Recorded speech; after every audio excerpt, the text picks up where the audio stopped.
Welcome to our program on Kardec Radio.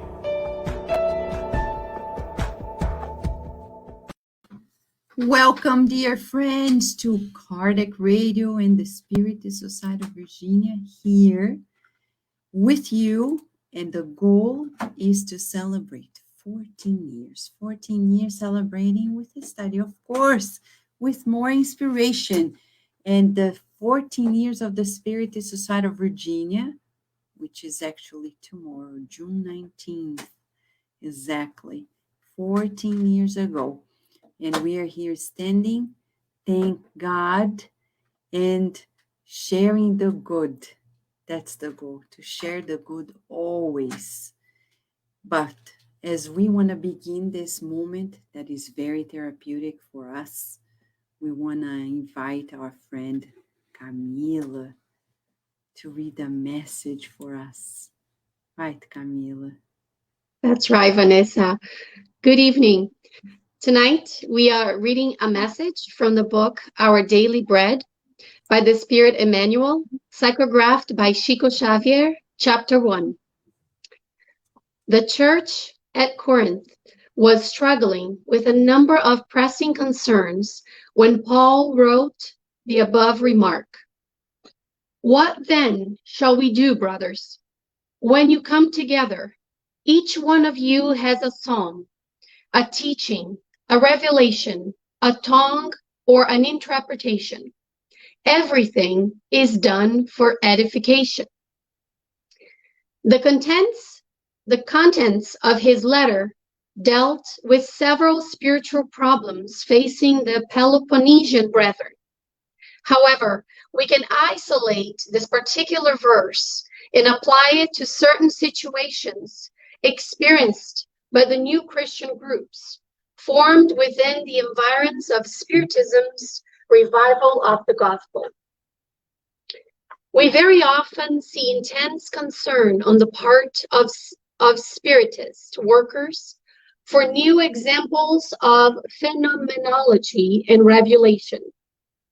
Some groups tend to stop their activities altogether when there are no experienced mediums available. Why? No medium can ultimately resolve the fundamental problem of his or her fellow spiritist illumination.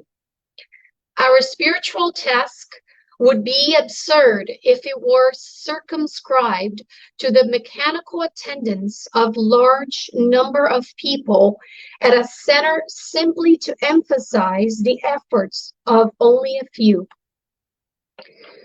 Disciples must understand that work and accomplishment belong to everyone and that each person must be busy with his or her own spirituality, constructive service. No one should complain about a lack of new information when voluminous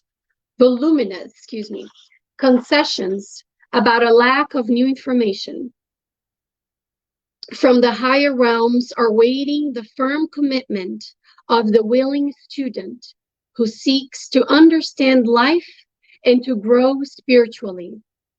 When you gather together, remember the doctrine and the revelation, the power to speak and to interpret that you already possess, and get to work for the good and the light in the indispensable pursuit of self-improvement.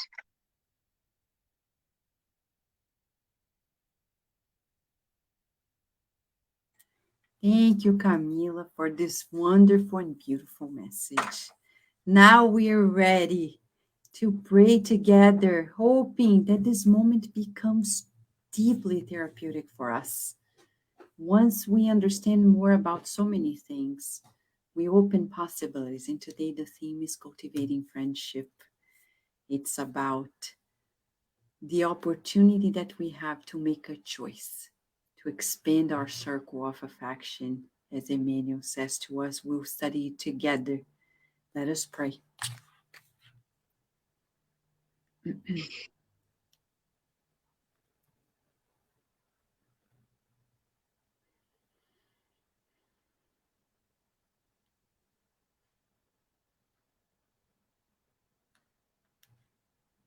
on a second, friends. 1 minute. Let's breathe in and out.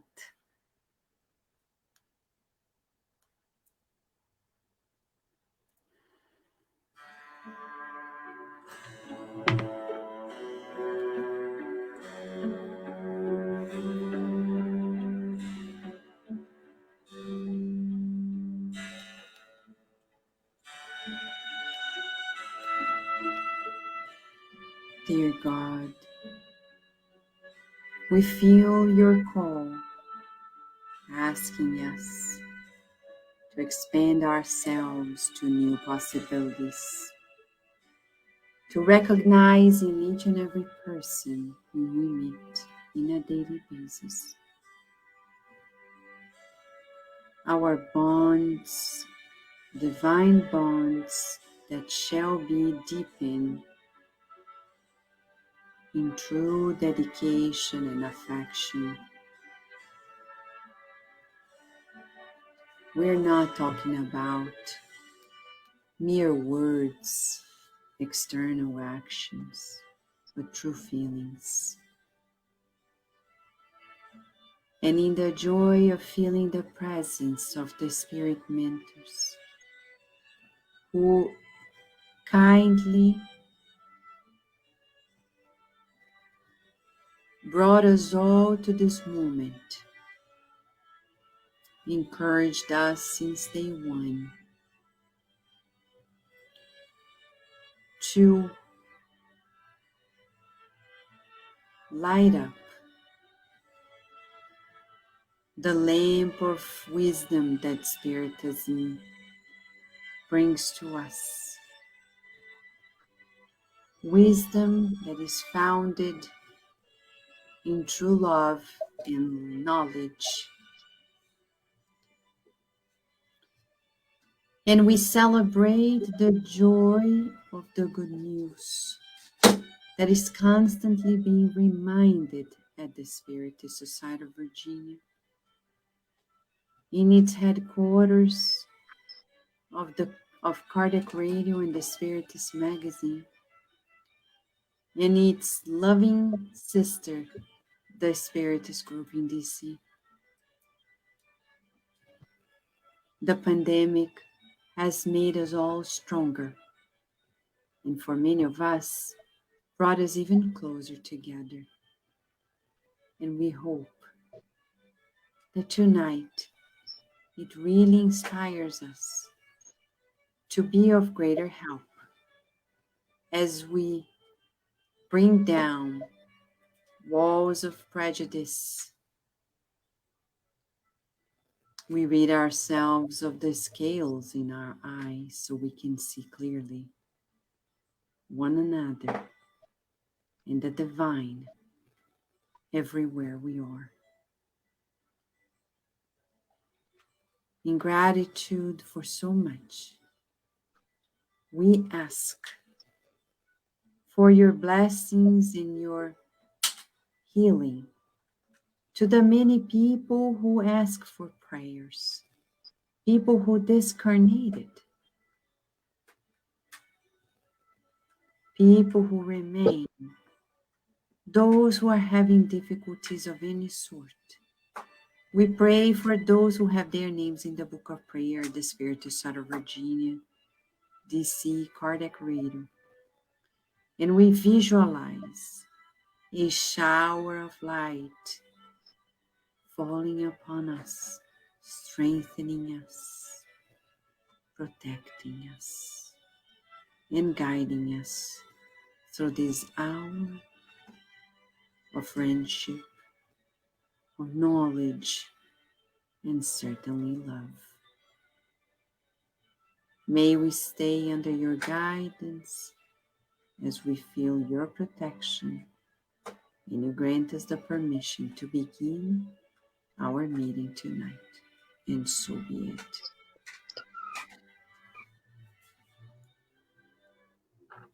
All right. Okay, friends, what are we going to talk about? Let us then go straight to the point. Why have the spirit mentors of the Spiritual Society of Virginia chosen this topic? Why? Why have they chosen this topic? Cultivating friendships as the theme for the 14th anniversary of the Spiritual Society of Virginia. Let us see the message that brings us the understanding of it all. It's a message that is here, and I'm gonna, okay, hold on a second, friends. Sorry.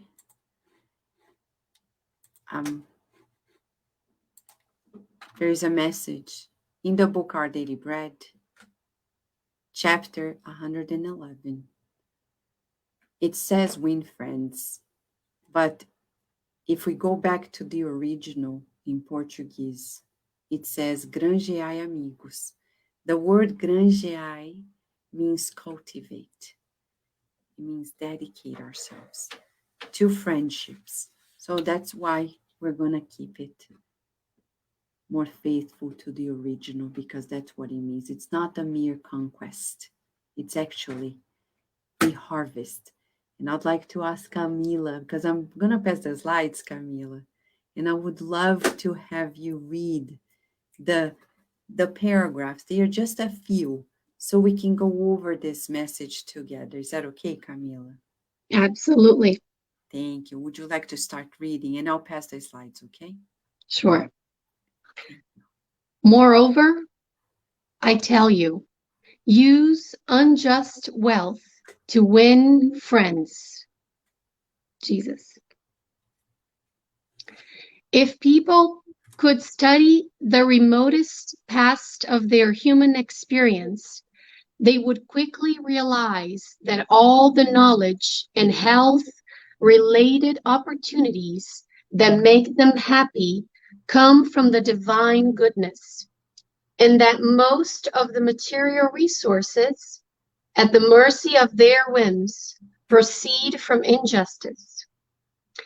It is not up to us to particularize, but to realize that concepts regarding human rights are the result of divine influence. However, that we are also compelled to realize how slow our personal evolution from downright selfishness to universal love, from iniquity to true justice has been.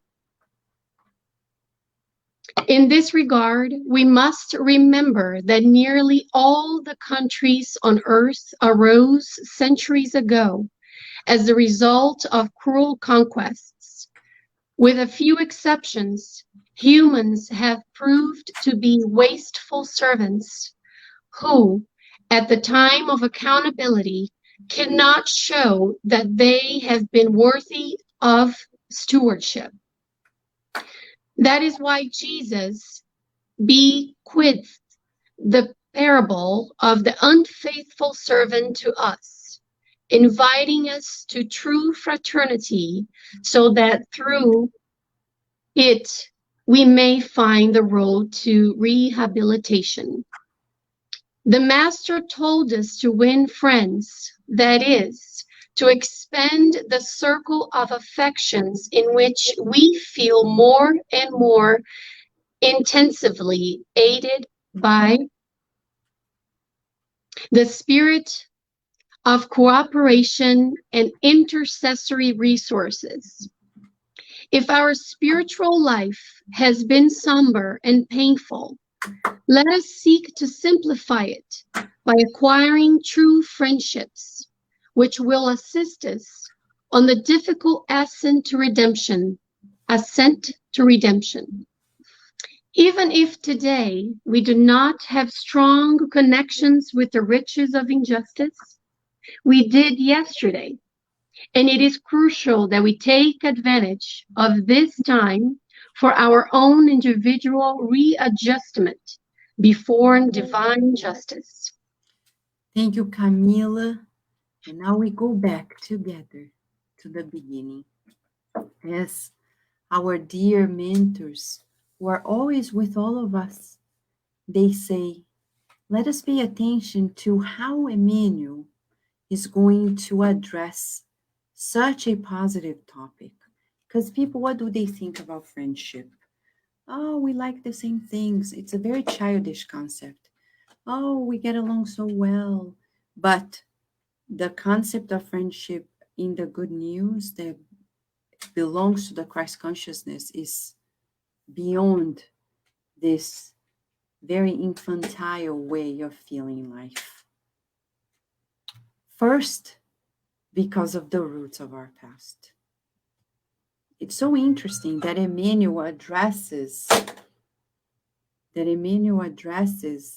a topic of positive approach like winning friends, cultivating friends, but he begins by reminding us of where we have been.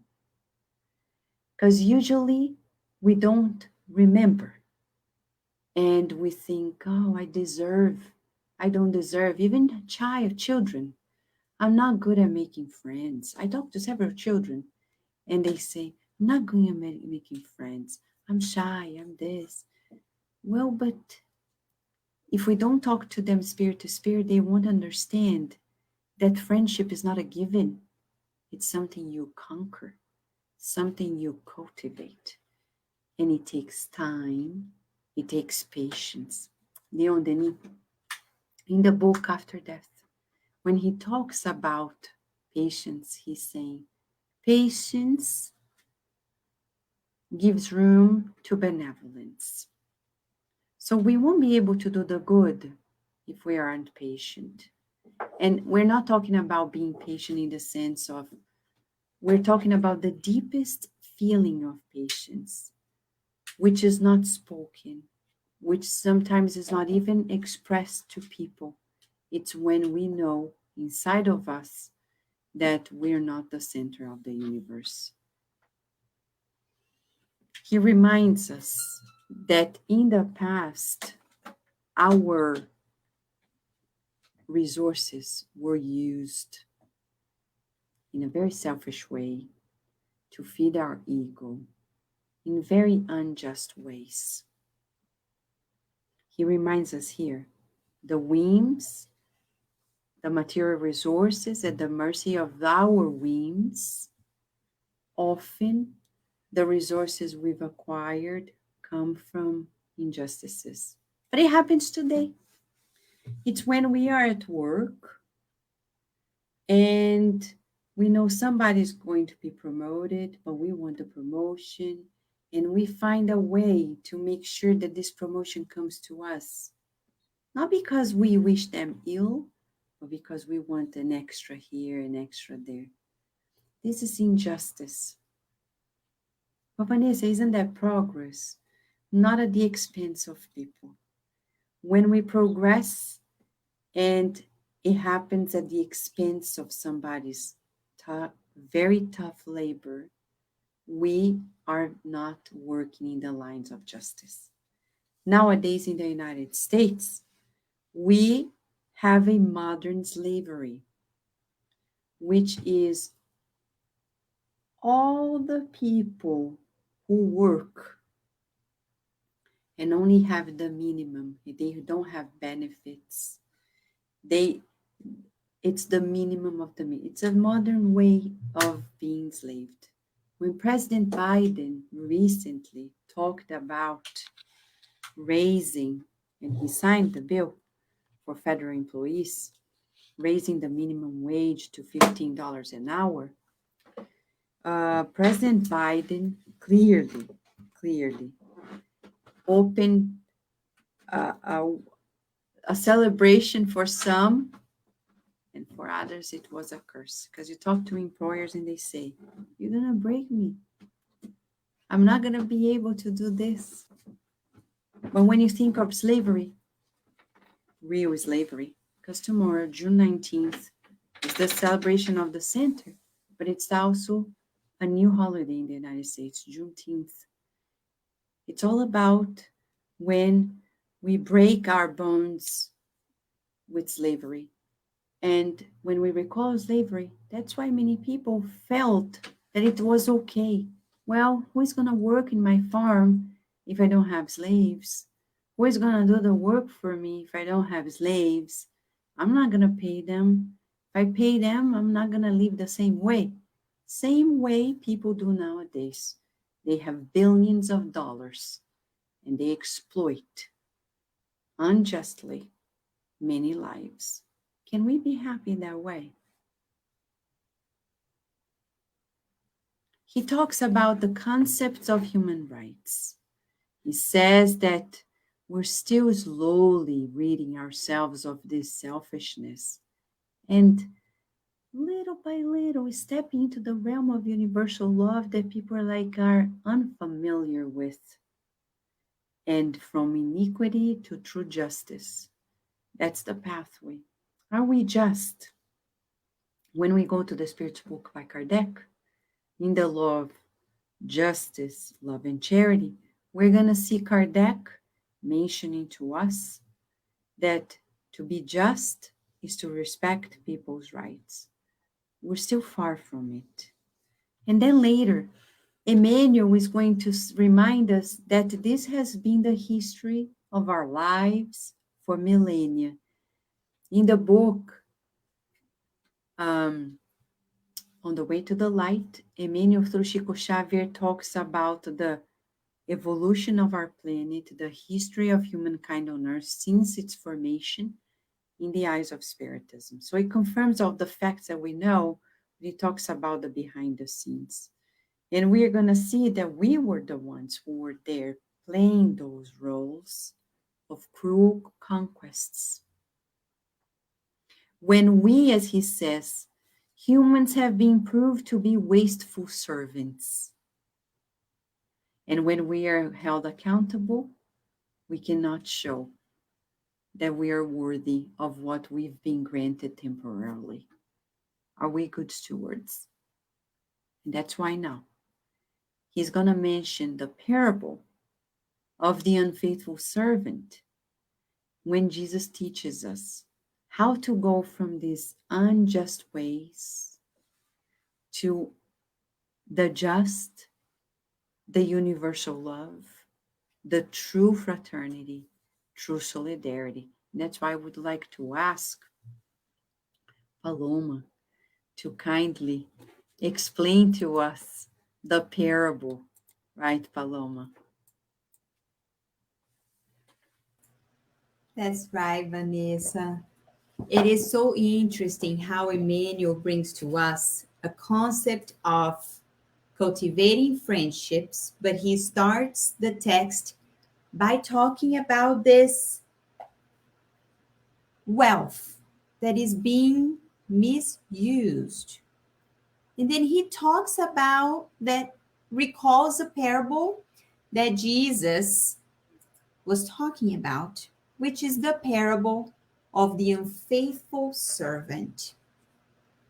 In this parable, friends, we're just going to recall very quickly what happened. There was this rich man, and he had someone that was managing his resources. What the parable does say servants, but you can think of an administrator, a manager, if we want to use a term that is more current. And this rich man heard that the servant was not administrating the resources very well. So he came and asked him, what is going on? The servant, so interested, he didn't say anything. And so the rich man said, okay, you can no longer be my manager. The servant went out and was talking to everybody that had to pay the rich man. They were in debt with the rich man. And he was going back to the ledger and changing the amount of the debt.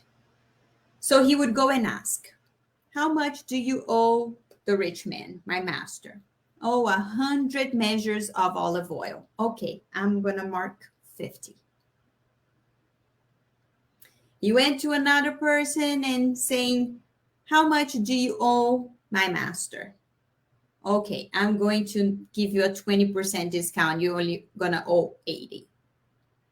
But it's interesting because Jesus mentions that the reason he was doing this was because he was already thinking that once he lost his job, he didn't want to beg for favors. He didn't want people to not care for him. He wanted people to invite him to their house. Imagine, this is back at a time in small cities where everybody knew everybody. So being invited or not invited to someone's house was important. So he was calculating. So friends, we need to stop here and think, what does the rich man means to us? We need to put ourselves in the context of this story. God is the owner of everything. God has the resources, like the rich man. God gives it to us. We are the servants. When God gives to us this wealth, these riches, we need to administer to the best of our capability. But what do we do? What is the reality? And as much as it's hard for us to hear these things sometimes, it is still the reality of all of us. What do? We misuse the resources. Yes, we do.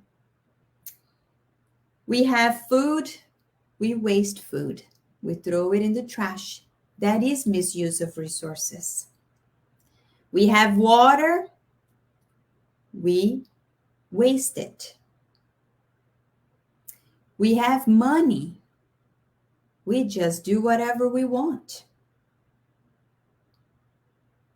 We have love. Oh, yes, we do. We don't only have things that are material because God gives us everything, including love.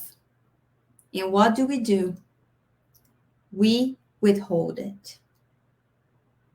And when Emmanuel brings this parable to us, reminding Jesus and being unfaithful, he's saying, how do we win friends? Why is this important when we're talking about friends? Let us see what else he says.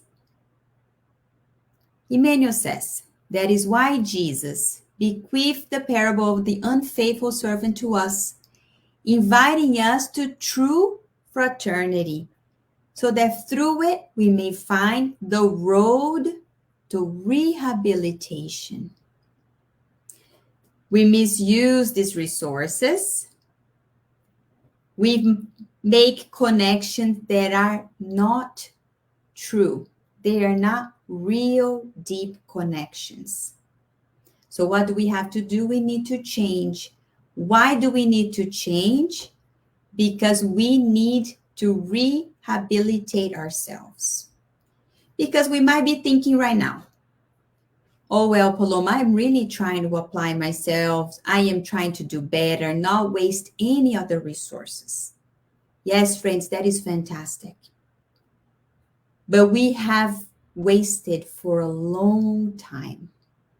And that's why we need to rehabilitate ourselves. So one last thought for us. It's a question. What do we really, truly possess in life? In the Gospel according to Spiritism on chapter 16, which says, you cannot serve both God and Mammon, the good spirits tell us humans truly possess only what they can take with them from this world. Only. Absolute. That the answer is so straight. Only what we can take with us.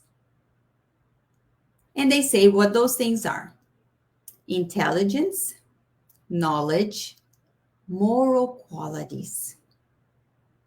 But friends, we're going to put now all of this together: intelligence, knowledge, moral, applying yourselves, using the divine resources better. And there's one more thing we can take with us: true friendships. True friendships that go beyond the material connections. How can we measure a true friendship?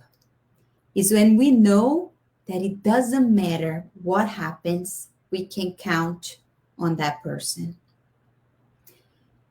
One true friendship, Jesus. We know that. Guardian angels, our mentors. We might not perceive them, but they are here for us. And we have people around us that are also in these deep connections. We just need to let it happen. True friendships. We need to keep cultivating them. Thank you.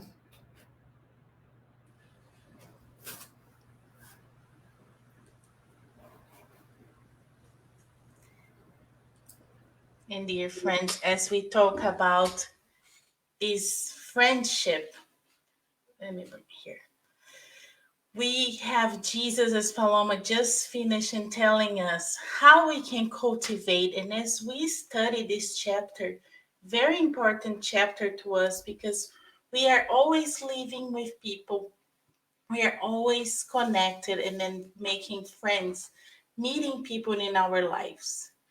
And it's interesting that in the beginning of this chapter, Jesus starts saying about the how we are happy, right? What makes us happy comes from the divine goodness. So all that is divine make us happy. But he also mentioned about the material resource that we acquire in which was unjust. And those are things that we don't think about it. But as Paloma just explained to us, God is this rich man that provides everything to us. And if we are wasting, if we are not doing this good with everything that he provides to us, we are being this unjust servant, unfaithful servant. We are not doing what we were asked to. And love is the only thing that we should focus in acquire in our life. And when we acquire love, we are able to cultivate these friendships wherever we may go, because we will see this divine and this love that we have in us, that God has provided to us. But we also gonna see this love in the friend, in the brother, in anyone that we come across, because we know we are all part of one. Everything that God has provided to us were provided for us not to be wasteful, right? Is for us to use. So, if we continue cultivating this friendship, God already has put the seeds in our heart, the seeds of love, the seeds of friendship. So, when someone comes to our life, we already have the first contact to make this friendship to grow. But God and Jesus knows exactly how to do. That's why he comes and teaches many parables. Like Paloma mentioned this parable. We have the parable of the person that go and seed and plant love. And let us think about that, because when we plant something, when we want something to grow, as our intellect, our friendship, whatever we might focus in life, but we know the goal is to focus on love, because God tells us that.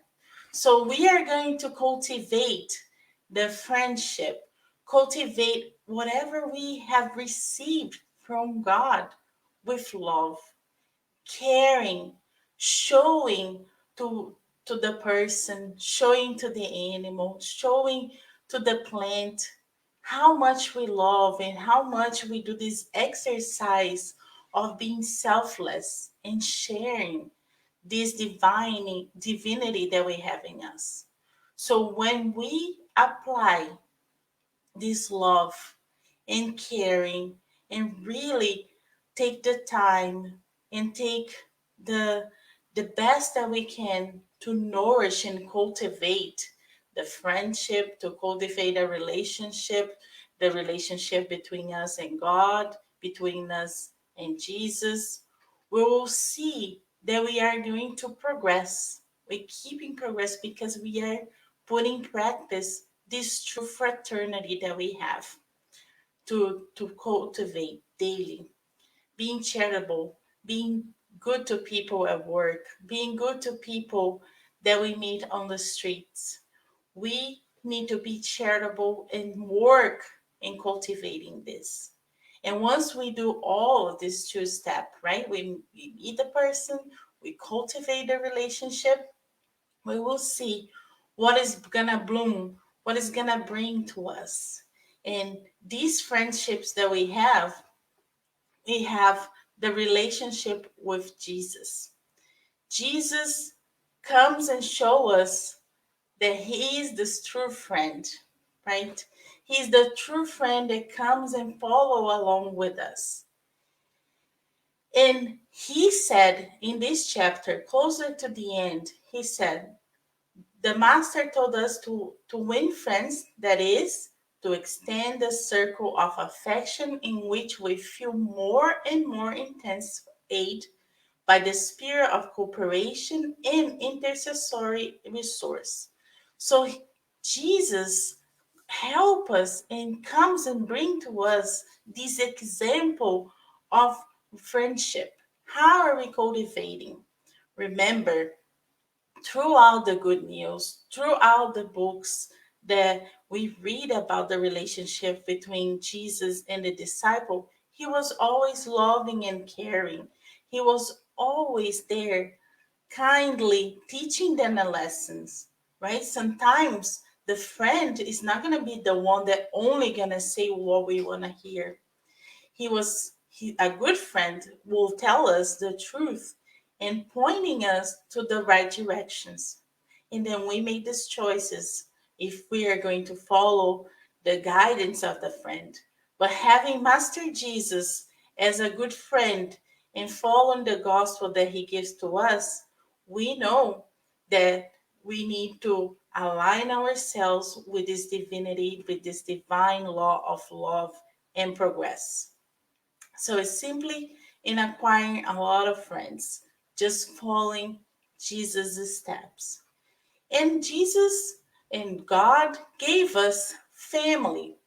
And family was one of the first steps for us to learn how to cultivate the relationships of friends, of loved ones, because we reincarnated with family members that sometimes we need to really work on cultivating this love, cultivating this fraternal sentiment between you and the other person.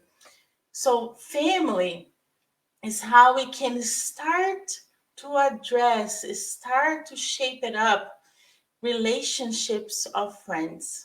Because as we do good, as we love one another in our house, more easily and more open we will be to people outside of our home and will create much more friends. And we expand. As we expand to the friends, we have the community. We have people that comes to the center that we start to become friends. We have people that we meet on the streets that for some reason we becomes friends. And we start nourishing the same steps. We meet is the seed that it was showing to us. And then we cultivate this relationship, but the true relationship of love, of caring, of being there to the person whenever they may need. So we start cultivating. And once every steps go through, the fine relationship between us and Jesus, between us and the family members, between us and the greater community, we feel that this flow of love go through us, and we feel that we are aligned with the love of love, the law of love, and we can be more charitable, more happy, and really touch and feel this kingdom of God that He's always mentioning, because we already feel that we are there because we are doing the good. We are progressing in doing the good to everyone surround us. And Jesus in His finished saying, we need to readjust ourselves with the divine justice, which is to love. So we need to exercise this love, as Paloma mentioned in the beginning. We already have the love in us. We just need to not hold anymore. We just need to let it go and share. And as we share this love, the more and more we will feel fulfilled and happy. And this flow is so immense and so good. There will be all friends, all the same family will be so joyful, because this is the goal. The goal is for all of us be together as brothers and sisters, as Master Jesus tell us. So we need to cultivate this love in us and help to create more friends. So let us continue in studying deeper this beautiful message that Jesus comes and share with us. We have our friend Daisy to continue. Thank you, Luciana. So, friends, let us continue, as our dear Luciana just said, is studying this message that has so much to share with us. It seems like a short message, but it's so deep, and there's so much for us to reflect. And so let us go back and review the last paragraph of this message together, as we've been studying with Vanessa, Paloma, Luciana, how we bring our past with us. We know we're immortal beings. We look at the history of our planet. We see that we were ourselves there. So what is the role of friendships in our lives? That is the question. So let's see what Emmanuel tells us. In the last paragraph, he says, if our spiritual past is somber and painful, so we all know that our list of things that we came here to address is very, very long. We study ourselves, we look at our attendance.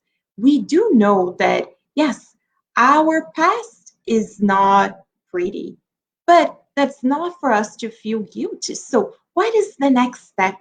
What should we do to really, as Emmanuel says in the book Thought and Life, get rid of the shackles of the past? How we truly liberate ourselves. He says, let us try to simplify it by acquiring true dedications that will assist us through the harsh climb of redemption.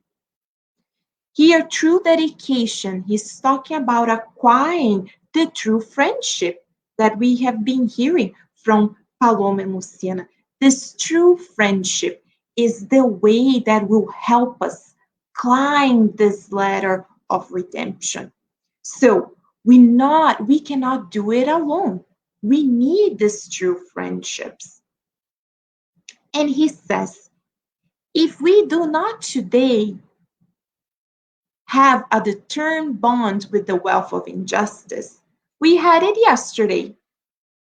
So if today we think, oh, but today I'm doing great, I already know better, but we know we're not perfect yet. So there's much to learn.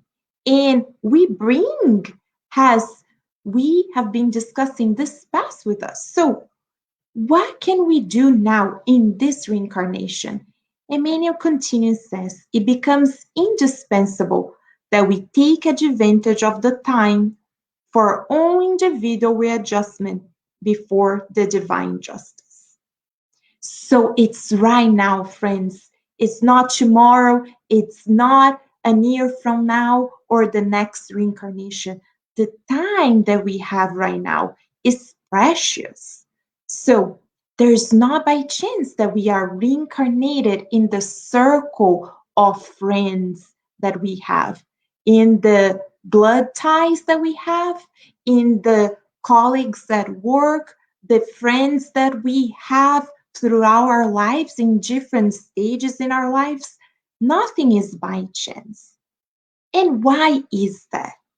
So let us go to the Spirit's book, because in the Spirit's book, we're gonna understand more about the law of society. If you're not familiar with the third part of the Spirit's book, we recommend that we all study, because in the third part, we get to know about the divine laws. And one of the divine laws is the law of society. And Kardec asked, what is this law of society? Are we social beings, or are we here to live in isolation? So through Kardec, the High Spirits clarifies to us that humans must progress. So we know we all destined to progress. Yes, but how are we gonna get there? The Spirit says they, all of us humans, they cannot do so alone. However, since they do not all possess every faculty, they need contact with others. In isolation, they become brutish and withered. Okay, so here is the answer, friends. In the Spirit's book, we need contact with others. We're not going to be able to redeem ourselves, as Emmanuel said on the message, to get rid of the shackles of our wrongdoings if we think we can do it by ourselves and alone.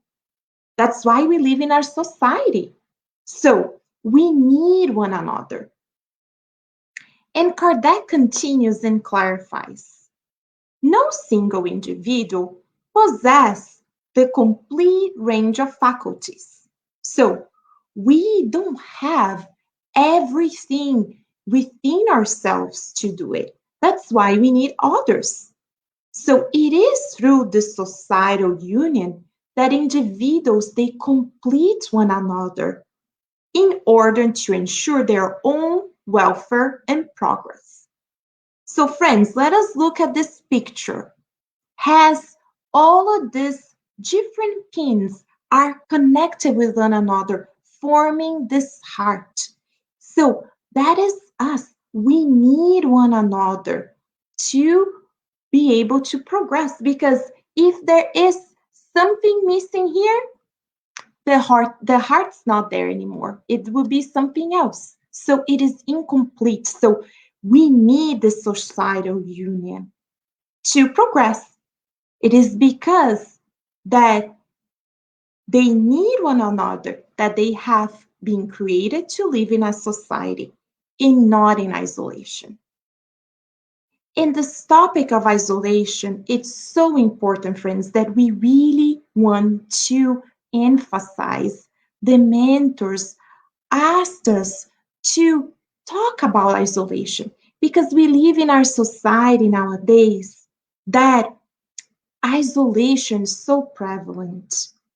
We're not talking here about the isolation because of the pandemic, right? That we have been going through in more than a year now, which is not even isolation, right? It's taking care of ourselves and socially distance. But here is this isolation. It can be physical isolation. So those who they like being by themselves, they're like, oh, don't bother me. I like to stay at home or do things by myself. So it can be the physical isolation. Nowadays, with social media, with access to the internet, so that people can be at home and they can have other family members at home, But they do what? They isolate themselves.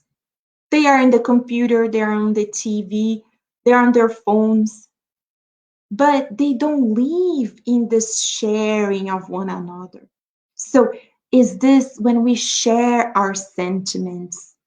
That is what the spirits through Kardec are bringing to us, the importance of truly living in society. But then we might say, but Daisy, it's so hard. People don't understand me. Or it's hard to go out there and have this connection with people, even inside our own families, because we get into arguments, or we don't understand one another, we don't get along, right? How many times do we hear that? So what is the answer? And exactly this question was asked to Jesus himself. So how can we live in a society if, as Simon Peter asked Jesus, how can we proceed when the friends do not understand us and when they repay us with ingratitude? And this dialogue, it is in the book Good News by Humberto de Campos through Chico Xavier on chapter 12, titled Love and Renunciation. And you can read this complete chapter in English in the Spiritist magazine. And we recommend you to read the whole chapter. We're going to bring some highlights here because Peter asked exactly that. We know we need to progress, we need to live in society, we need to have these relationships. But how can we move forward if the friends around us, they do not understand? They face us and repay us with ingratitude. So Master Jesus has our guide and model. He brings us the answer. He starts talking about this true and sincere love. He says that true and sincere love, so this true friendship, we don't expect any rewards, nothing in return. So as we start this talk, it's not that we are looking for that connection with colleagues at work or people in our family or in our communities, neighborhoods, spiritual centers, because we have a hidden agenda. Jesus says that true love, there's no reward, but renunciation is the foundation. That is the key. Renunciation, as the act of giving is the essence of his life. So when we renounce, when we give without expecting anything in return, the ability to feel this great affection is already a treasure in itself. And Jesus says, the understanding of a friend should be the greatest reward. So 2 key words here for us. As we talk about this true friendships, how do we cultivate it? We will have to renounce. We will have to give of ourselves. And we'll have to understand others, because if not, we'll fall in the opposite, in the isolation, as we just talked about. So in order for us to live in a society, we're going to have to renounce. People will come with different points of view. It doesn't mean that we will agree with everyone, but we will understand, we will respect. That is the essence of the true friendship, as Jesus is teaching us. But what happened?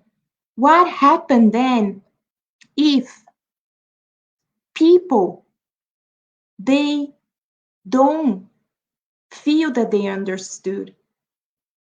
He finishes and says, however, when the light of understanding is postponed in the spirit of those who we love, we must remember that we have the sacred understanding of God that know our purest resolutions.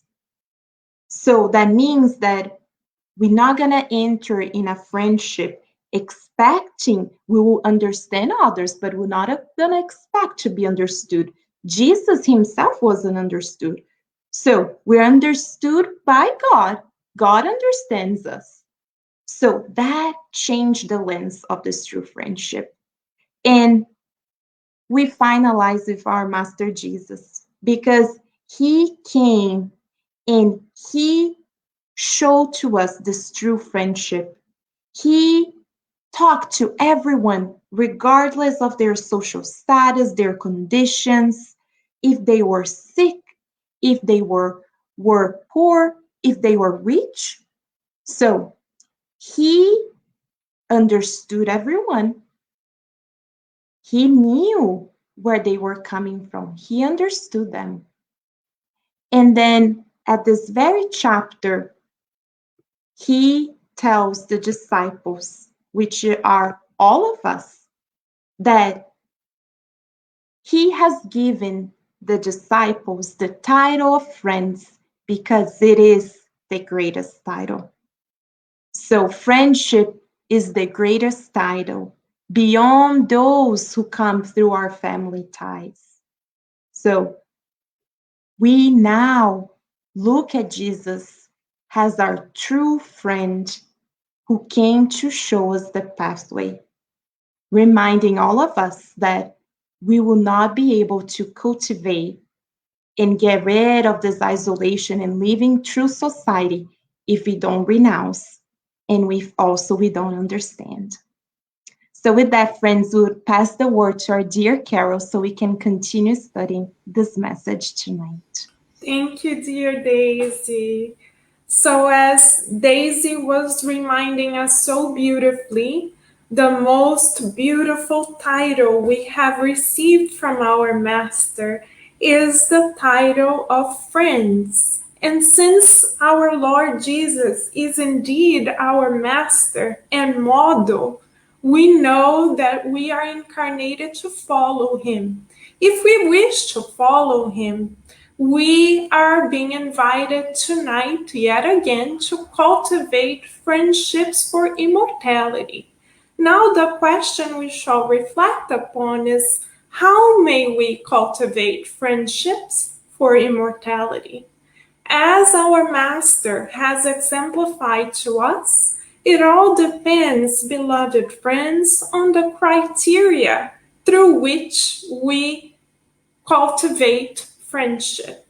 If we cultivate friendship based on our friends' color of hair, eye color, brands of clothing, or job status, or nationality, or linguistic and cultural backgrounds, for instance, we are not ready yet to cultivate friendships for immortality.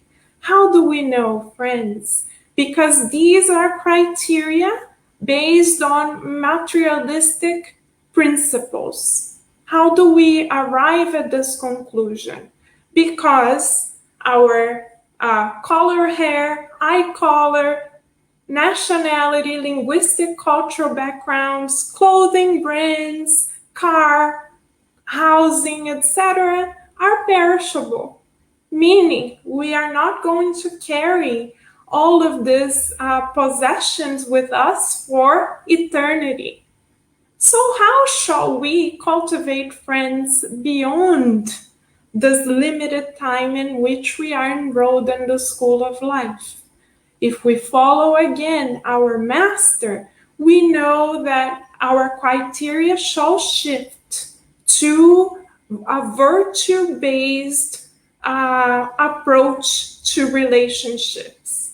We are going to seek then for friends, for relationships where we are able to serve, where we are able to give of ourselves, where we are able to cultivate patience, kindness, compassion, and love beyond this passing, fleeting criteria of materialistic perspectives. So with that in mind, we shall continue studying Emmanuel's words further, thinking of course, our Master first and foremost. As Emmanuel reminds us, The Master has told us to cultivate friends, that is, expand the circle of affection in which we feel more and more intensively aided by the spirit of cooperation and intercessory resources. We would like to bring Chico Xavier as an example for us of someone who incarnated amongst us was able to cultivate friendships for immortality. How so? Because he didn't calculate who he would have a relationship with. He didn't think, oh goodness, I'm going to be friends with so and so because they have a nice car and they can take me where I need to go. I'm going to be friends with so and so because they may offer me a promotion. No, Chico Xavier, as we can see in this picture, beloved friends, embraced literally everyone. He used to kiss the hands of everyone who came to his encounters, hundreds and hundreds of people a day. And in one of these encounters, Chico Xavier met a mother who was experiencing great affliction because of her daughter's painful experiences. And Chico Xavier, consulting Emmanuel, recommended to this mother that she did charity. At first, she was puzzled, but when she returned to her hometown, she decided to join efforts with another friend who was visiting people who were imprisoned. And so, as she visited the people in the prisons and baked cakes for them, offered to talk to them, her husband even helped them get a stylish haircut, and she truly gave of herself without calculating benefits for herself. Chico Xavier tells us through Emmanuel that the discarnate mothers of the individuals who were in that particular prison started interceding on behalf of the woman's daughter.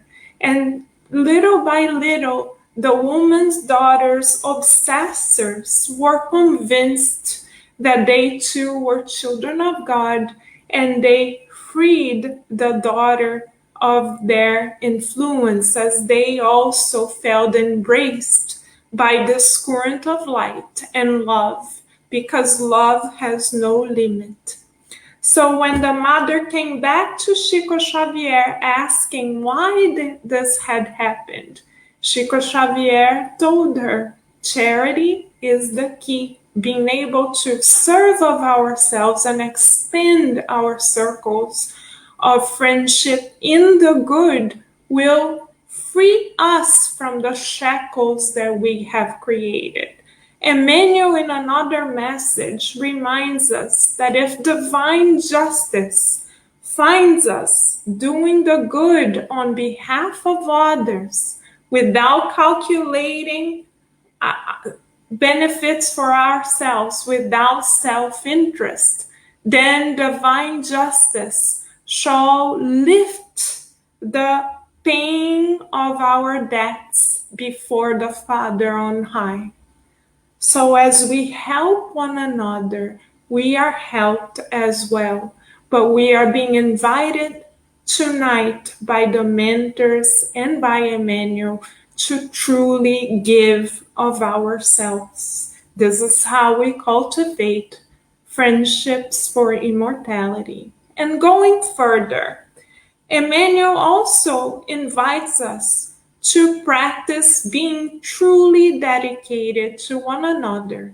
As our dear Daisy has already told us, if our spiritual life has been somber and painful, let us seek to acquire true dedication, which will assist us on the difficult ascent to redemption. we would like to, of course, bring our master as a model. He was the number one servant of everyone. He humbled himself so much that he washed the disciples' feet, telling them and all of us that in order to be true friends, we shall sacrifice our ego in the benefit of the general good. And in the book The Messengers by André Luiz through Chico Xavier, we see an account of how important sacrificing our interests is for our own evolution. In this book, in chapter 7, we see the case of Otávio. Otávio had been prepared for 30 years in the spiritual realm to reincarnate amongst a Spiritist family, and in his reincarnatory plan, it had been agreed upon that he would embrace 6 children as part of his family later on in his life. And those 6 children would sustain him morally so that he could fulfill his tasks before God in that particular reincarnation. But he would have to give up his materialistic interests to be able to embrace these children, adopt them as part of his family of the heart.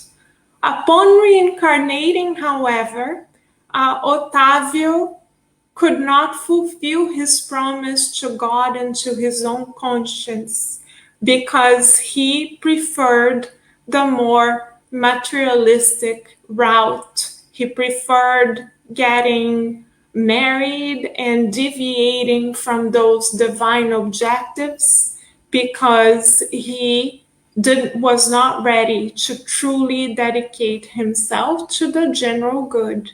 So, dear friends, we, as in the case of Otávio, are the ones who ask before reincarnating for God to give us opportunities to help one another.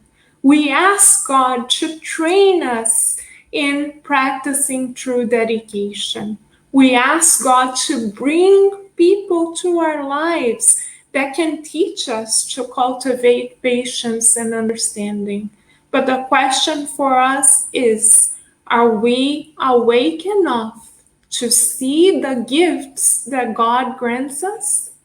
Otávio wasn't truly awake yet. The question is, are we? That's an opportunity tonight for us to meditate upon this.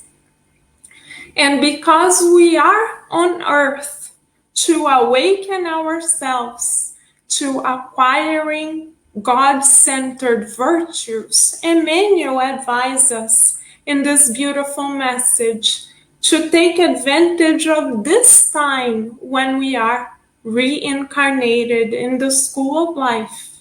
He reminds us that we should take advantage of today for our own individual readjustment before divine justice. And we know that the door for our readjustment is charity, is giving of ourselves. And in the book Jesus in the Home, chapter 22, Jesus, our Master, tells us that time is the divine talisman that can heal relationships.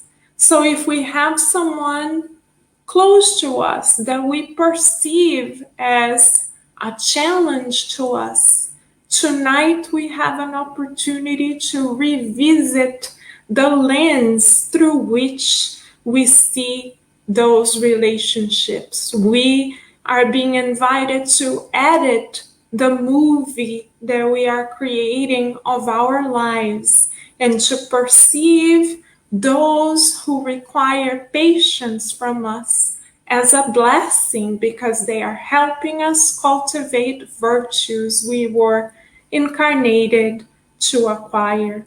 To bless those who challenge us, for they teach us to love more. And so today is the time for us to shift our perspective and come to understand how this reincarnation is blessed, and how every day God and Master Jesus and the mentors who love us are asking us to take advantage of this time to cultivate friends for immortality. Thank you, dear friends. And now we would like to pass the word to our dear Vanessa. Thank you, Carol. Thank you, friends. And now we are going to wrap up by recalling that Emmanuel brought to us in this message the awareness of who we have been, whom we have been in the past, the choices we made, and today. We are given the opportunity of new choices. We can choose, and that's a beautiful and important concept to teach our children daily. You can choose. Oh, I'm not happy. Okay, so choose another emotion. Build happiness. We need to leave this inertia in life.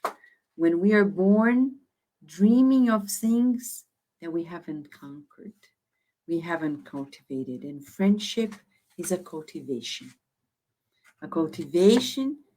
that we've learned with all the friends who came here to share their studies from the wise spirits, that at the end of the day, it's all about true friendships in the good to fulfill God's will. Daisy has mentioned a passage. We're going to go a little deeper just for the sake of the wrap up.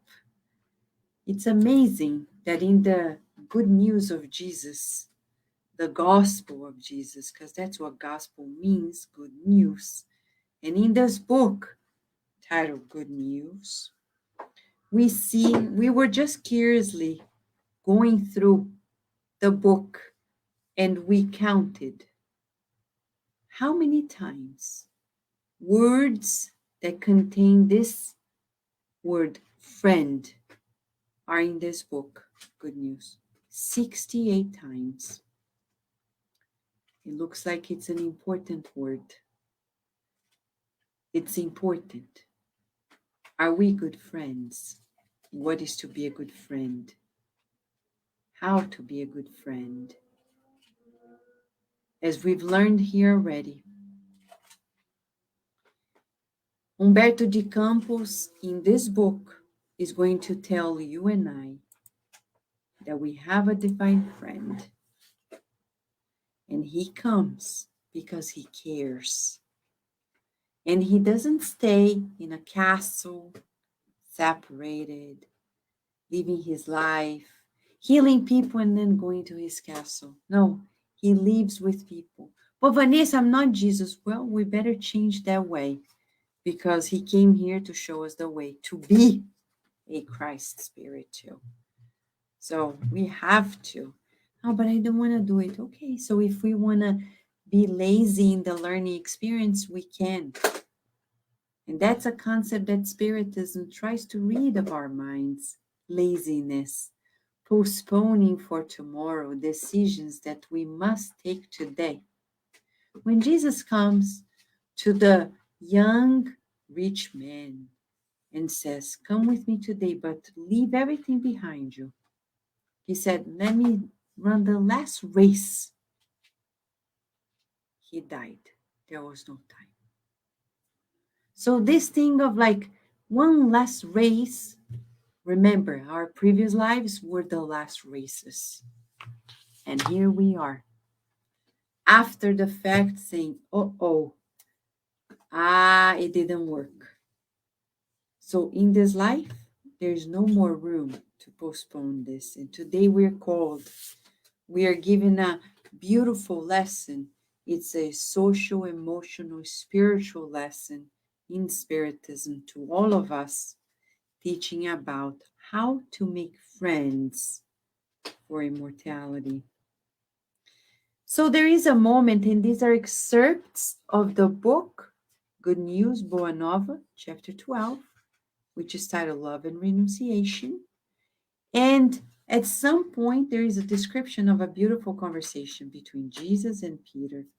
But this is the context, how it goes. They were talking about the things that Jesus was doing. So kindly, queried by the master, the apostle clarified his question. In the light of your teachings, Lord, how should we interpret your first manifestation, turning water into wine at the wedding at Cana? Was it not a worldly party? Wouldn't have wine have led to the promotion of drunkenness and gluttony? Jesus understood the scope of his inquiry. He smiled and said, let's not forget that Jesus is not smile of sarcasm. He's not smiling out of, I know it all. It's a smile of friendship, of understanding. Simon, do you know the joy of serving a friend? It's interesting that we want to be served, right? We want people to understand that we need things. We want to be served. That's how we are in our society. We are children and we think our parents have to serve us. We grow up as adults and many of us keep thinking that our parents need to continue serving us. This is how childish we still are. And this is not a judgment or criticism. It's just an evidence. It's a fact. So, do we know the joy of serving a friend? He's not saying the friend, that friend, this friend. He's saying a friend. Because usually it's like this. Oh, that friend is rich. And we're like, ooh, prepared. Because what if we need a loan? What if we need, information, etc., influence? What if that friend is from work? It's funny because we're at work, we make friends. If you leave that job, we'll see who is the real friend. Because usually it just ends there after you quitted that job or you were laid off, etc. So, serving a friend. So the question is, do I consider that person my friend? Because it's a title that we give. Jesus gave you and I the title of a friend. For him, you and I are his friends. Because that's how he feels about us. He is our friend. So he extends his friendship to us. Friendship is not like that little thing when you're little and you say, are you my BFF? Oh, yes, I am. And then they have a disagreement and say, you're no longer my BFF. This is not what we're talking about. We're talking about, I make a decision if you're my friend or not. Whether you think you are my friend or not, I consider you my friend. That doesn't mean I'm going to impose, because Jesus doesn't impose, but he dedicates himself. He has always done it. Whether we feel like he's our friend or not, whether we even know him, he did decide to make a friend. So in the Spiritist literature, we're empowering ourselves to make a decision. Do I want to be a friend of this person? Do I want this person to be my friend? Am I going to give this person a title? Or is this person just a colleague, an acquaintance? The other day, Mentor Joseph, there was somebody who was going to come here to do a particular service at home. And I looked at the person, and it was the first time I met this person. And then I recalled what Mentor Joseph said once, Vanessa, don't ever think that any encounter is by chance. So I started looking at the person, and said, Jesus, please enlighten my mind so I can see in this person a new friend. Soon after, as if in a miracle, we're talking about a service at home to fix something. And in the conversation that was very informal, we gravitated to something that this person is experiencing in her family. And then we started talking, we were giving tips, and then we said, you see, when I open my heart to embrace this person without expecting that he or she is going to give something in return, I find the connection of true affection. And we could see the joy in the eyes of this person when we were sharing information that she was thirsty to hear, but didn't know where to find. How many things do we know that will enlighten people's minds, but we're so close to our mini circle of relationships that we don't share? We are emotionally greedy, spiritually greedy, because we select to whom we're going to dedicate ourselves. We select to whom we're going to serve. So the question is, do you serve your friends? Because many people, they say, oh, that person is my friend because every time I go in their house, they give me everything. They are so kind. So that's not a friend. You are a friend for them, but are you their friend? Because they're serving you. But have you ever served them?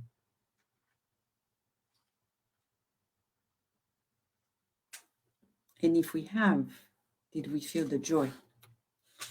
So Peter didn't answer, but the master continued. The wedding at Cana was a symbol of our union on the earth. There, wine was the joy with which I wish to seal the existence of the kingdom of God within the heart. I am with my friends, and I love them all. The affections of the soul, Simon, have mysterious ties that lead us to God. Let us sanctify our affection, providing our friends with maximum joy. May our hearts be a bright room where they feel tranquil and blissful. Let us always have new joys that comfort them. Let us never contaminate the source of their sympathy with the shadow of grief. The most beautiful hours of life are the ones that we employ in loving them, our friends, and in reaching their innermost satisfactions. So here, friends, we're learning with Jesus a new way of being friends. It's not a title that somebody gives to us. It's a title that we give to others. We give them a title saying, you're my friend. Whether we speak to them about it or not, but we feel it. And he says, these affections of the soul have mysterious ties. He's talking about previous lives, the life continuum, and the progress of life, which is all divine. But now he gives us tips. He says, what do we do with our friendships? Because sometimes we have friends of saying like this, hi, how are you? How has your day been? Oh, it has been this way, that way, da-da-dee, da-da-da. Ah, okay. Talk to you tomorrow. Bye. It's the friendship. Wow. Let us sanctify our affection. To sanctify, to make it holy, to make it divine. How? Providing them with maximum joy. Maximum joy is not drinking. Maximum joy is not loud laughter. LOL. No. Maximum joy, we're talking about immortal joy.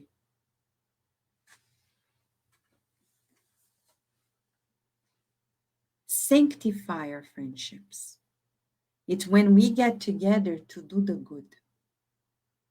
And that's why it's the theme of the anniversary of the Spirit Society of Virginia. We get together, we can become friends, give each other the title of friends, but we need to devote ourselves to one another, to every person we encounter, whether in prayers, in words, in feelings, actions, and giving each other, as he says, may our hearts be a bright room where they feel tranquil and blissful, so where people can come and renew themselves, like Chico Xavier used to do, as Carol mentioned. Everyone who came to him found this tranquility, this bliss, this maximum joy. And we have never heard that Chico Xavier was like, yay, let's drink tonight. That's going to go downhill. We're going to find bad friendships, obsessions. Let us always have new joys that comfort them.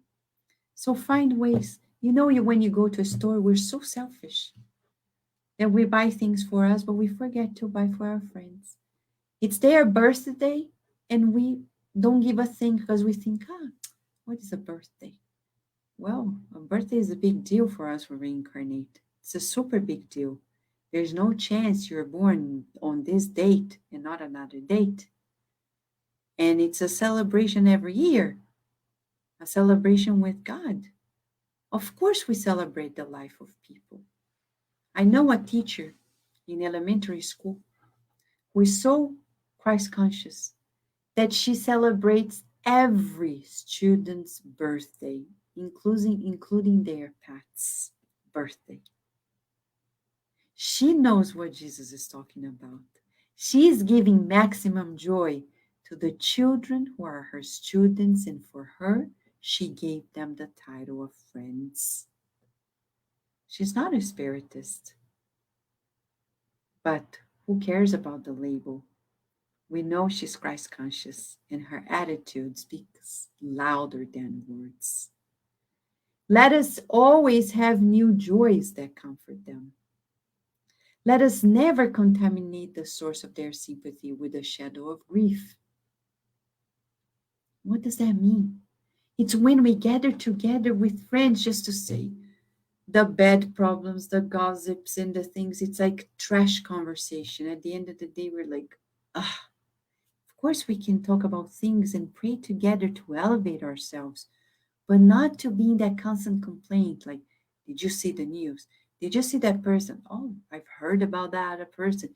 Gossiping and complaining and painting the world in gray. So we're happy we're not the only one who is miserable. We already painted the world miserable, and we found a friend to paint the world miserably. Not in true friendship. Now he's talking about the most beautiful hours of life, employing in loving them. See how little we know about the gospel. There are people who say, oh, it's so hard. Is this hard? Jesus is saying, come on, just let your joy go, flow, connect. And as Daisy reminded us, we're just going to reinforce. But Peter was like, okay, but how should we proceed when friends do not understand us, or when we repay, they repay us with ingratitude? Oh, it's so common. We're like this. People are like this. And Jesus placed a lucid gaze on him and responded, Peter, true and sincere love never expects rewards. So when we are like, come on, I gave them $1 million. I brought them to my home. I gave them shelter, everything, and now they are living a lavish life and they didn't call me, they didn't invite me over, blah, blah, blah. Wow. I don't want to have a friend like this, because we're hostage of this friendship. They are giving to keep you hostage. So you're constantly bowing, saying, thank you, thank you. we're not going to make anybody our Lord, because the only Lord of life is God.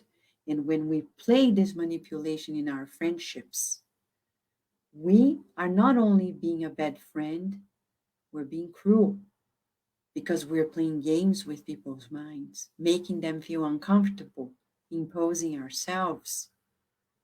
Renunciation is its foundation, as the act of giving is the essence of its life. The ability to feel great affection is already a treasure in itself. The understanding of a friend should be the greatest reward for us. However, the light of understanding is postponed in the spirit of those we love. If that happens, we must remember that we have the sacred understanding of God that knows our purest intentions. Even if all of our friends in the world were converted one day into our adversaries or even into our tormentors, they could never deprive us of the infinite joy of having given them something. So only when we are able to have this sacred connection with God, we rise above and we don't expect. But let us pay attention to this sentence. The ability to feel great affection is already a treasure in itself. Emmanuel, in the book Thought and Life, chapter 1, says that everything begins in our sentiments, in our feelings, then thoughts, words, actions, character, attitude. If we are not daily expanding our capacity to love, to feel affection, we are miserable people who love just the 6 people in this world. Chico Xavier loved everybody whom he encountered, and Jesus was his model. Are we able to open ourselves, or are we going to spend our whole reincarnation with that mini circle? You see how greedy we are? We say, I'm not greedy. No, we are. Because love, the love of God flows through us like it was flowing for Chico Xavier. But what do we do with it? We withhold it. We confiscate it. We don't allow it to go through. Say, yeah, but it's so weird, Vanessa, to be in that person's house or to be so close together, or then we need to reincarnate a million times to feel that there's nothing weird about opening the doors of our hearts to every new person we encounter and establish a deep bond of affection. Not out of the blue. It's a cultivation. It's a cultivation. That's why at the beginning of it all, the theme is cultivation. Today, we are being given the opportunity of revisiting our relationship with our divine friend Jesus, because it's thanks to him that the center in Virginia exists. I remember in Baltimore many years ago when the Spirit Side of Virginia was just a group of study, the seed. And in the mediumistic meeting, they showed us a video of the spiritual realm, because we can't go to that level because it's in higher spheres. And they showed like a control room, and there was a table illuminated with the world map on Earth and several lights. And then I asked Mr. Joseph, what are these lights? And he said, these are spiritist centers in the world. And I looked at some locations. I saw there were locations that didn't exist yet, and they had different colors. He said, yes, some already exist. Others are in the making, are in the planning. Which, by the way, he said, we have to mention that the Spiritist Society of Baltimore, the Spiritist Society of Virginia, the Spiritist Society of DC, They were planned way before you all reincarnated. And the planning came up 150 years before everything. When Kardec was bringing the codification, the plan for the dissemination on earth was already being taken place. To prepare the whole team in two realms to work. So it's not by chance that we're here. It's not by chance that we continue to be here, that we're expanding our bonds of affection. It's not only to know Spiritism and go home and live our lives, but it's to bring ourselves together more deeply so we can together open our hearts to more friends that we're going to give titles to. And together with them, more friends. And thus, it's a solid dynamics amongst us. Now, through these efforts at the Spirit Society of Virginia, we have Kardec Radio, through which we expand so many friendships. It's so beautiful to see the connections, but are we going to open our hearts to it? Or are we going to do what majority of people do?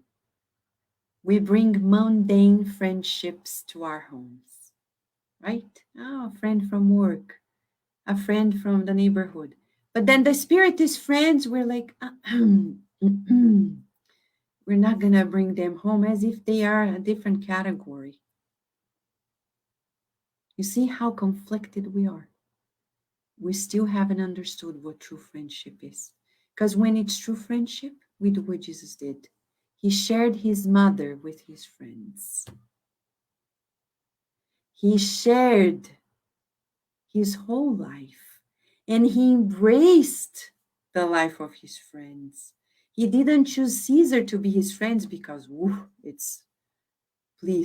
the governor of the planet. There's no internet here. At least a palace, please. At least servants. No, he didn't choose Caesar. He chose the fishermen, and he fished with them. And he went to their house, and he obeyed the orders of Peter's mother-in-law. Mamma mia. He was not even married, but Peter's mother-in-law was already ruling over his life. Did he care? No, he embraced her. He helped her as well. So we need to expand our emotions. You and I are invited today to expand. Justina here saying, well, I guess I have no time. I don't have friends. But you are here, Justina. That's the opportunity to be with us, and together we establish this friendship. We don't need to be in person physically. It's an immortal friendship, as Carol brought to us. And here's Teresa Castro saying, thank you, Teresa, a friend that we have made through these years. A wise man said, if we don't make time for our friends, we don't have any. That's why Justina said that, right? We have to make time. Nowadays, we're always in a rush. I agree. I'm guilty of that. Always like, oh my gosh. But we need to open ourselves, change our lives to say, this is what matters the most. We're not going to babysit any friend. Jesus didn't say, pamper your friends. He's talking about immortal joys. Immortal joys. And our dear friend John the Rose says, Jesus has been our eternal friend since God created us. So waste no time and always open your heart to form new friendships which will extend into eternity. Food for thought for the feelings. Let us meditate. This is so deeply therapeutic. And before we go to the prayer, we would like to open if anybody has anything else to add before we say the prayer. Vanessa, we remembered an account psychographed by Chico Xavier of a king who, after returning to the spiritual realm, could not find solace because he felt very isolated since he had not cultivated many friendships while on earth. And then it was proposed to this king that he should prepare himself to reincarnate. However, when he was taken together with the spirit mentors to see his former family circle, no one thought of him. When he went to see those who were close to him, no one thought of him either. It was then that the spirit mentors kindly took him to one of his most humble servants, and it was shown that the humble servant was praying for him daily with much love. And then he, the king, remembered that at one point in his journey, he gave one single piece of bread to that servant. It was an action that he didn't even think of much. It barely registered in his memory until that moment.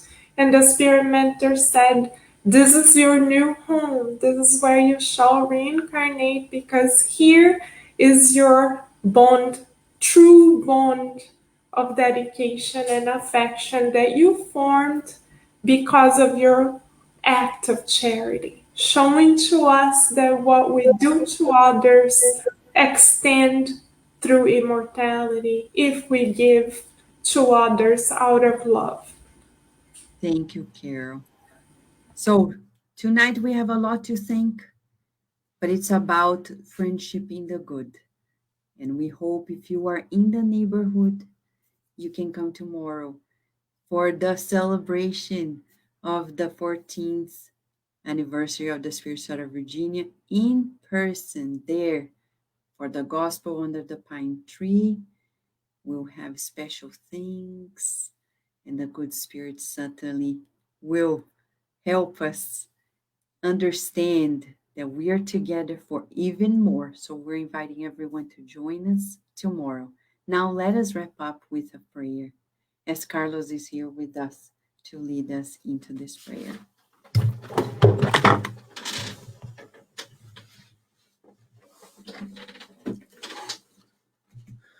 So let's talk to our friend Jesus. Dear Lord of ours,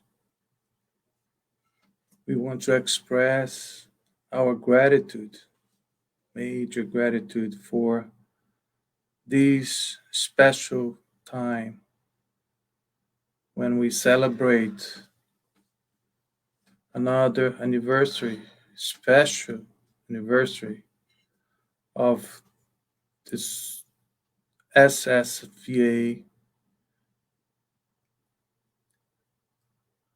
brothers and friends.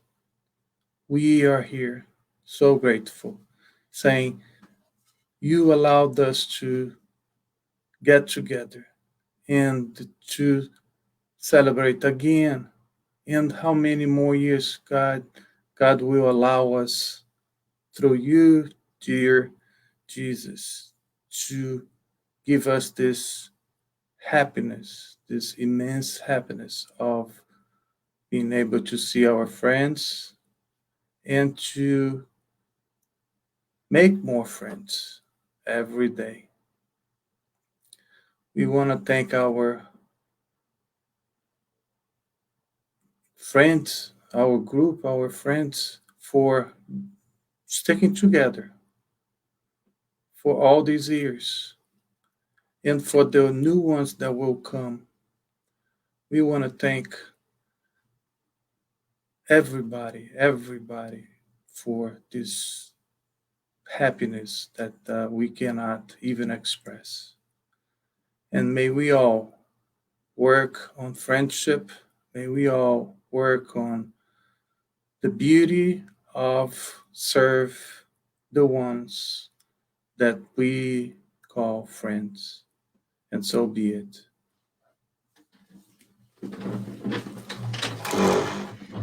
Thank you, Carlos. Thank you, friends. And we hope to see you tomorrow at 11 a.m. or tonight at Cardiac Radio at 11 p.m. when we have more on the laws of love. For now, we wish everybody a wonderful evening or day, wherever you are, and a big hug. Let's think about friendship and really press on cultivating friendships. Thank you, friends.